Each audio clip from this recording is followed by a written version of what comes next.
அன்பு மாணவ செல்வங்களுக்கு கலாபாரதியின் வாழ்த்துக்கள் கூடி. இப்போ ஒரு ஃபென்டாஸ்டிக் ப்ராப்ளம் சால்வ் பண்ண போகிறோம்.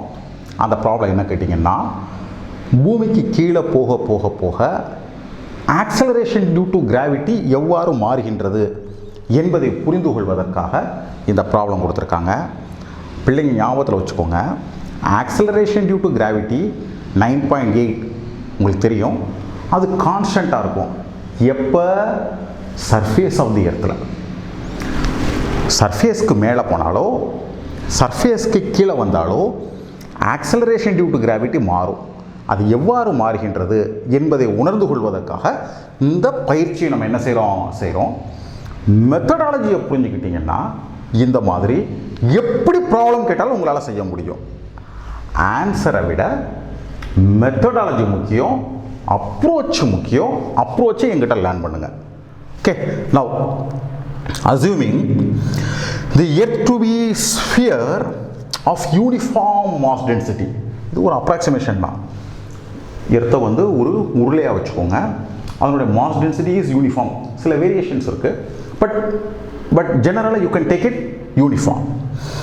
How much would your body weigh halfway down to the center of the earth if it weighed 250 Newton on the surface? So பூமியுடைய பரப்பளவில் 250 நியூட்டன் இருக்கக்கூடிய ஒரு பொருள் பூமியுடைய ரேடியஸில் பாதி தூரம் உள்ளே போயிட்டா அப்போ அதனுடைய வெயிட் எவ்வளவா இருக்கும்? இதான் கேட்டிருக்காங்க பிள்ளைங்களா.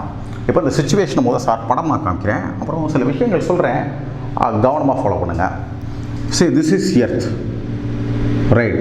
இப்போ என்ன பண்ணியிருக்காங்கன்னா, எர்த்தோட சர்ஃபேஸ்க்கு உள்ளே போயிட்டாங்க. எவ்வளோ உள்ளே போயிருக்காங்க? r/2 டிஸ்டன்ஸ் போயிருக்காங்க. Of a down. ஸோ இது ரேடியஸ் ஆர்னா this is r/2. So this is r/2னா r - r/2 இது எவ்வளோ இருக்கும்? This is also r/2, right. So this is d or this is r. நம்ம கேஸில் we'll take this is r. இப்போ என்ன கேட்குறாங்கன்னா, இங்கே இருக்கக்கூடிய ஒரு மாஸ், அதுக்கு வெயிட் 250 நியூட்டன். இங்கே இருந்தால் எவ்வளவு? சரிங்களா? So this can be simply calculated. எப்படி கண்டுபிடிக்கலாம்? நான் முதல் மெத்தட் சொல்கிறேன். So gravitational field at A depth, right. So இதை தான் நம்ம கண்டுபிடிக்க விரும்புகிறோம். ஸோ பேசிக் ஃபோர்ஸ் ஃபார்முலாவில் அதை கண்டுபிடிக்கலாம். ஃபோர்ஸோடைய ஃபார்முலா என்னன்னு கேட்டிங்கன்னா, G into 2 masses md into m divided by r minus d whole square. This is the G into m1 m2 divided by r square கான எக்ஸ்பிரஷன். இந்த இடத்துல ஒரு ஆப்ஜெக்ட் இங்கே இருந்துச்சுன்னா அது கிரியேட் பண்ணக்கூடிய ஃபோர்ஸ் தான். This is equal to m into gd. So m நீங்கள் என்ன செஞ்சிடலாம்? கேன்சல் பண்ணிடலாம். இந்த mdயை இன் டேர்ம்ஸ் ஆஃப் m நீங்கள் கண்டுபிடிச்சி எழுதிட்டீங்கன்னா எக்ஸ்பிரஷன் கிடச்சிரும். அது எப்படி எழுத போகிறோன்னு கேட்டிங்கன்னா, இந்த இதை கவனிச்சுக்கோங்க பிள்ளைங்களா. சப்போஸ் இந்த நடுவில் இருக்கக்கூடிய இந்த மாஸ் அப்படியே எடுத்துட்டிங்கன்னு வச்சுக்கோங்களேன், ரிமூவ் பண்ணால் this becomes a hollow sphere. Hollow ஸ்பியருக்குள்ளே எந்த பொருள் இருந்தாலும் அது மேலே எந்த ஃபோர்ஸும் செயல்படாது. ஏன்னா மேலே செயல்படக்கூடிய ஃபோர்ஸும் கீழே செயல்படக்கூடிய ஃபோர்ஸும் லெஃப்ட்டில் செயல்படக்கூடிய ஃபோர்ஸும் ரைட்டில் செயல்படக்கூடிய ஃபோர்ஸும் எல்லா ஃபோர்ஸும் ஒன்றை பேலன்ஸ் பண்ணி உள்ள கிராவிட்டி இருக்காது. எனவே இந்த இடத்துல ஒரு பொருள் இருந்தால் இதெல்லாம் இல்லைன்னு அர்த்தம், right.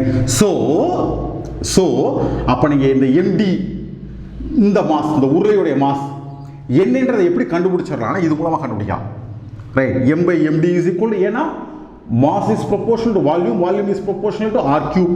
So m/md is equal to r3 divided by r minus d whole cube. Simple manipulation. இந்த மேனிப்புலேஷன் மூலமாக சிம்பிள் மேனிப்புலேஷன் சின்ன பிள்ளைங்க கூட செஞ்சிடும். செஞ்சிட்டிங்கன்னா நீங்கள் GD, that is gravity at a depth d is equal to gs into 1 minus d by r ன்னு establish பண்ணிடலாம். அதாவது என்ன பாயிண்ட் மனப்பாடம் பண்ண வேண்டியதில்லை, சுலபமாக செஞ்சிடலாம். இப்படி செஞ்சிட்டிங்கன்னா இங்கே வாங்க. So force at the depth எவ்வளவு? m into gd, right. So gd எவ்வளவு? gs into 1 minus d by r. So r/2 by r R R cancel ஆகிரும். 1 - 1/2 ஒன்றுலேருந்து அரை போச்சுன்னா அரை GS/2. So M into GD is equal to GS/2. இதை புரிஞ்சுக்கிறதுக்காக தான் பிள்ளைங்க அவ்வளோ பேசினேன். M into G is equal to 250 divided by 2 is equal to 125. Simple பிள்ளைங்களா. It is just 125 Newton. ஆனால் என்னன்னா இந்த அப்ரோச் உங்களுக்கு தெரியணும்.